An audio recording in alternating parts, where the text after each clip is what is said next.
In terms of indicators that I like to use, I keep it very simple. I like swing indicators, which basically tells me, the highest point that a price, the market, or that instrument is traded. It gives me those, and it also gives me the lowest price in a certain period of time. I love using a bar timer, so I know how much time is left before the candle opens and closes on the different time frames. I also like the pivots, kind of let me know different areas of interest in terms of support and resistance. Because, like I said, I'm really big on finding where the support is. I like to buy from there and finding where the resistance is, true resistance, and also selling from there. Um, Typically, how I start my trading day, me personally, I like to pray, get mentally, grounded and centered. Then once I get on my charts, the first thing I like to do is, obviously, before I even open up my charts, I like to look at the news to see what's going on. What announcements? Is there Fed announcements? Is there unemployment? Is there CPI? What's going on economically with the news? So that kind of lets me know what to be mindful of, because when you're in a performance account, you want to know, because these type of things can blow your account, right? So I definitely want to know what's going on, who's speaking, if there's any speakers going on. And after I do that, I go to my charts and then I do a top-down analysis. So I'll go from the monthly to the weekly, down to the daily, then down to the 4 hour, then down to the hourly, and eventually I'll end up around the 5 minute time frame.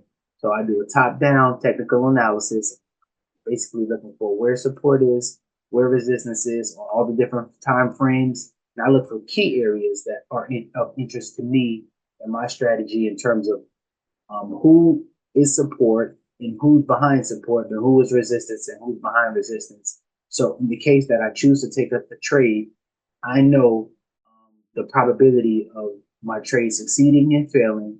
I can kind of calculate my risk management, knowing what I'm risking and knowing what my future reward is.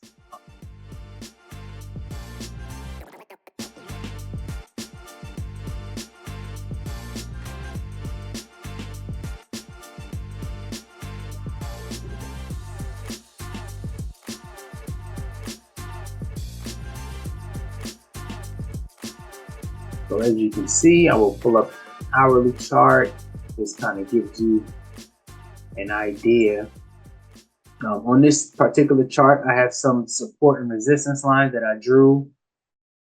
The bar timer would be down here, but it's not, because obviously at this current time, the market isn't open right now. But the bar timer would be right here. You see, these are my swing indicators, which kind of let me know where my support and my resistance is. This would be resistance. This would be support. We can kind of see today that the market started down here at these lows, and it basically rose up to resistance, came down, closed, went above resistance, then closed above resistance, and continued to work their way up. So it looks like the market is pressing its way on up, and they may end up here.